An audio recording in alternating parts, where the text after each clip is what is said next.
Bonjour et bienvenue pour le premier épisode de Tintin et le trésor de Rackham le Rouge. Salut. Hé, Vandame. Salut Alphonse. Comment vas-tu? Pas mal, et toi? Toujours cuistot? Toujours. Je repars dans quelques jours à bord du Sirius avec le capitaine Haddock et Tintin. Tu les connais? Tintin? Le capitaine Haddock? Bien sûr que je les connais. On a beaucoup parlé d'eux lors de cette affaire Loiseau. Mais dis donc, le Sirius, c'est un chalutier, ça? Vous partez à la pêche? Oui, mais une pêche pas ordinaire, une pêche au trésor. Qu'est-ce que tu me racontes là? C'est ainsi, seulement que cela reste entre nous, hein. Il s'agit du trésor d'un pirate du XVIIe siècle, Rackham le Rouge, qui se trouvait à bord d'un vaisseau nommé la Licorne. Or Tintin et le capitaine Haddock savent à quel endroit a coulé la Licorne. Et je te dirai le reste tantôt. Les murs ont des oreilles ici. Le lendemain. La dépêche, demandez la dépêche. Voilà, merci. La dépêche qui vient de paraître. Tonnerre de Brest, 1 000 millions de 1000 sabords. Les informations de la dépêche sont des informations qui frappent. Tous les mêmes, ces journalistes. Je me demande ce que Tintin dira de ça. Ces journalistes, ils n'en font jamais d'autres. Nous nous serions fort bien passés de leur publicité. Le trésor de Rackham le Rouge. On parle beaucoup dans les milieux maritimes du prochain départ du chalutier Sirius. Si nos informations sont exactes, le but du voyage, encore que la plus grande discrétion ait été observée à ce sujet, ne serait autre que la recherche d'un trésor. Ce trésor, appartenant au pirate Rackham le Rouge, se trouvait à bord du vaisseau La Licorne, qui coula, croit-on, vers la fin du XVIIe siècle. Le fameux reporter Tintin, dont on n'a pas oublié la sensationnelle intervention dans l'affaire Loiseau, et son ami, le capitaine Haddock, sont arrivés à connaître l'endroit exact où se trouve l'épave de la Licorne. Et... Dring! Monsieur Tintin?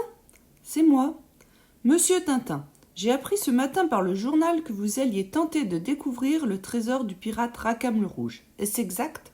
C'est exact, mais... Bon, dans ce cas, c'est entendu.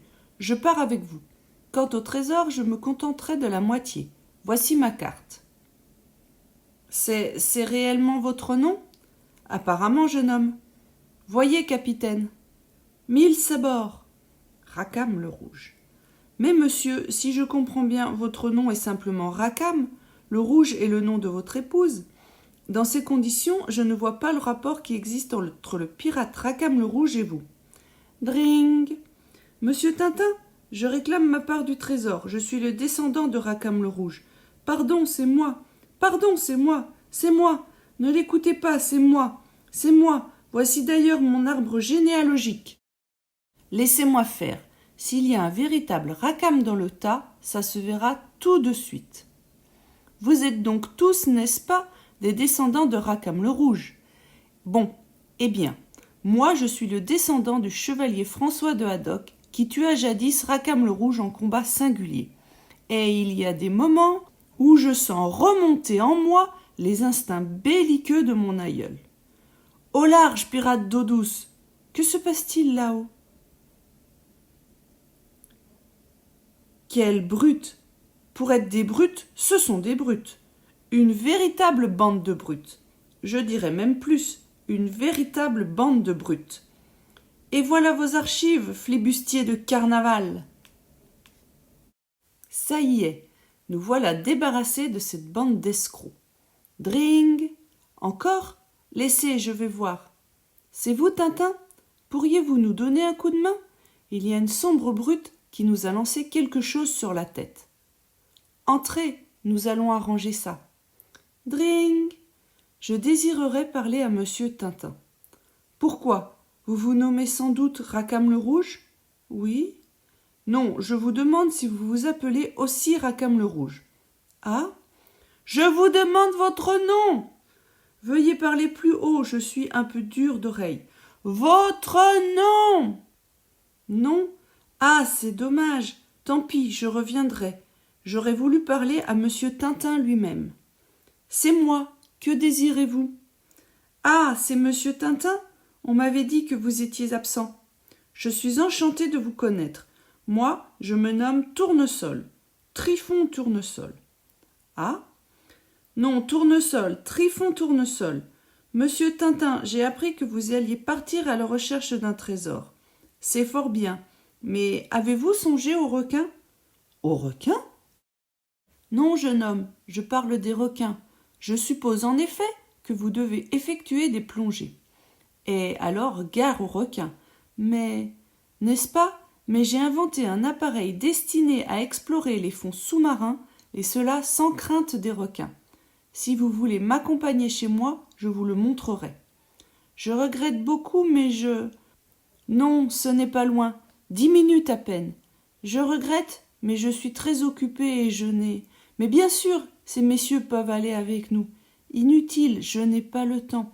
Pas le temps ! Eh bien, c'est entendu. Allons-y tout de suite. Je vous remercie d'avoir accepté si vite de venir. Il n'y a vraiment pas de quoi. Non, Tournesol, Trifon Tournesol. Vous voyez, nous y sommes. Encore un étage. Voilà, c'est ici. Oui, c'est un nouveau modèle de gazogène. Et ça, c'est un appareil à brosser les vêtements. Pas mal, hein, ce machin-là ? Non, une machine à brosser les vêtements. C'est une de mes dernières inventions. Aïe ! Ouh ! Les vêtements sont aspirés à l'intérieur de l'appareil où ils subissent un énergique brossage de 30 secondes. Après quoi, ils en ressortent à l'état neuf. 1000 millions de 1000 sabords de tonnerre de Brest. Laissez-moi, je vais lui dire ma façon de penser à ce phénomène. Vous allez me payer un nouveau costume, entendez-vous ? Ça, oui, c'est pour brosser les costumes. Mais ceci est encore plus ingénieux. Comme je disposais de très peu de place et que mon lit était fort encombrant, j'ai conçu ce lit-placard. Espèce de bachibouzouk, regardez ce que vous avez fait. Mais regardez donc, bougre d'Olibrius. Ah oui, pour le remettre en place, voilà. Entre nous, je les aurais crus incapables de se livrer à de pareilles gamineries. Ils avaient l'air si sérieux. Et voilà mon appareil à explorer le fond des mers. Comme vous pouvez le constater, c'est une espèce de petit sous-marin. Il est équipé d'un moteur électrique et est muni de réservoirs d'oxygène pour 2 heures de plongée. Je vais d'ailleurs vous montrer le fonctionnement de l'appareil. Crac ! Je n'y comprends rien. C'est du sabotage. Non, monsieur, je dis que c'est du sabotage. On a saboté mon appareil. Nous sommes désolés, monsieur Tournesol. Désolés, mais votre appareil ne peut nous convenir. À 2 places ? Vous le voudriez à 2 places ? Non, monsieur Tournesol, je dis que votre appareil ne nous convient pas. Ah bon ? Eh bien, messieurs, c'est entendu. J'en ferai un autre plus petit. Il sera prêt dans 8 jours. Quelques jours après. Oui, tout est prêt pour le départ. Si au moins nous parvenions à trouver un scaphandre, voilà 3 jours que je cours les magasins spécialisés. Impossible d'en dénicher un. Dites donc, regardez. Ça, par exemple, allons voir. À vendre, équipement complet de scaphandrier, état neuf. Salut, nous voudrions voir le scaphandre. Ah oui, le scaphandre, suivez-moi. Voilà. Prenez garde, moussaillon, prenez garde. L'argent ne fait pas le bonheur. Pourquoi me dites-vous cela ? Pourquoi ?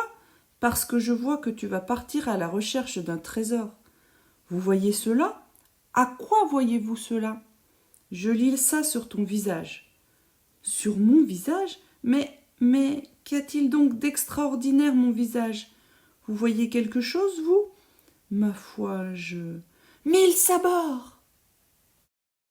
C'est épouvantable. Que m'est-il arrivé ? Rien du tout, capitaine.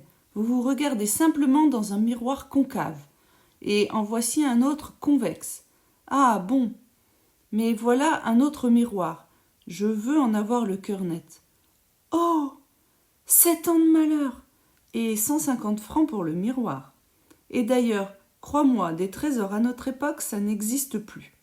En attendant, revenons à ce scaphandre. Combien ? 2000. C'est entendu. Nous le ferons prendre cet après-midi. Vous venez, capitaine? Souviens-toi de ce que je t'ai dit, mon garçon. Tu ne découvriras pas de trésor. Le lendemain. Bonjour, capitaine, ça va bien? Non, mal. Oui, mal, très mal. Je suis malade. La grippe, sans doute. Et puis, j'ai bien réfléchi.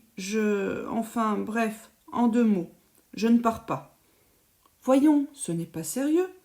Très sérieux. Je ne suis pas superstitieux, mais casser un miroir au moment de partir en croisière, non, décidément, je ne pars pas. Voilà, c'est tout pour l'instant. Maintenant, je vais vous expliquer quelques mots difficiles que vous avez entendus pendant cette lecture. Le premier mot du jour est chalutier. Un chalutier est un bateau de pêche. En anglais, on le traduit par trawler. Le deuxième mot est couler. Couler est un verbe qui signifie s'enfoncer dans l'eau. En anglais, on le traduit par flow. Le troisième mot est belliqueux. Belliqueux est un adjectif que l'on utilise pour décrire quelqu'un qui aime la guerre, qui aime se battre. En anglais, on le traduit par warlike. La quatrième expression est « c'est dommage ». On utilise cette expression quand on veut dire que l'on regrette que quelque chose se soit passé. En anglais, on le traduit par « too bad ». Enfin, le dernier mot est grippe. La grippe est une maladie contagieuse où l'on a mal à la tête et le nez bouché. En anglais, on le traduit par « influenza ». J'espère que cela vous a plu et à bientôt pour la suite des aventures de Tintin et le trésor de Rackham le Rouge.